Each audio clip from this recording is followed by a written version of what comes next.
they're constantly monitored by facial recognition cameras that are able to instantly put a face to a name. Now, the Chinese are also ranked, given a mark out of a possible 950 points. A score in the 700s is considered good. Around the 500 mark is not. For now, the number is a sort of bank credit rating, keeping track of everyone's spending habits. I think being ranked is a good thing. A society has to have rules. It forces us to be well-behaved. It may seem scary, but it's just like that here. We're used to it, and anyway, we don't have a choice. But in an effort to keep all of its subjects in line, Beijing is taking the system a step further in 2020. It's aggregating data gathered by banks, private companies, and the state to rate if someone's a good or bad citizen. By using the most data possible, the so-called big data, the system will play an important role in rebuilding a moral society. The state will go over every detail of a person's life with a fine-tooth comb. Their financial situation, spending habits, career, even behaviour on social media. Criticising the government online or displaying outward signs of wealth is a no-no. On the other hand, praising the party or giving blood increases your social credit. Xiao Wenwang is a model citizen. She lives in Nanjing, a testing ground for social ranking. Married with a child, she has a job in a retirement home, no debts, and she wouldn't dream of jaywalking. As a good citizen, I respect the rules of the road. If I didn't, I'd lose points on my social credit. In theory, everything can be taken into account in the social score, even the most innocuous errands like supermarket shopping. When Xiao Wenwang makes an electronic payment, her purchases tell the state a lot about her. Buying cigarettes would count against her. On the other hand, nappies show she's an attentive mother. Beer could indicate alcoholism.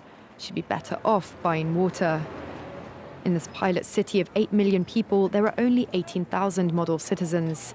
For Xiao Wenwang, there are perks to be had, such as paying half price for the bus.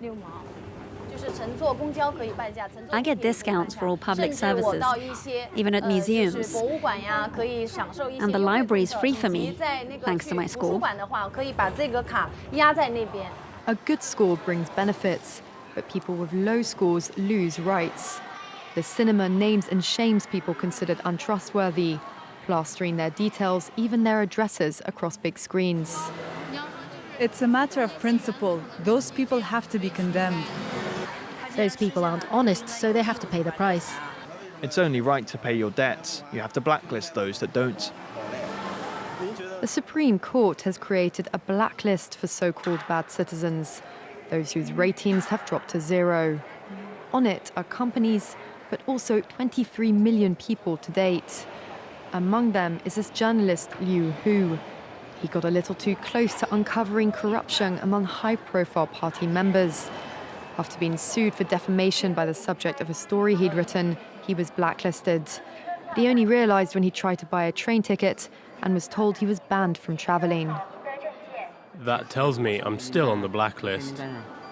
Punished because he's been branded untrustworthy by the state. Once you're blacklisted, you can no longer get a bank loan, start a business, buy an apartment, or even send your children to a private school. Liu Hu is among a tiny minority of people who have dared to criticize the system, which some are calling a digital dictatorship. I worry, because I think many people like me will be deprived of individual freedoms, and all of us will live with restrictions of one kind or another. After our meeting, Liu Hu learned that his name had been removed from the blacklist, but he still has a long way to go if he doesn't want to languish at the bottom of the social credit hierarchy.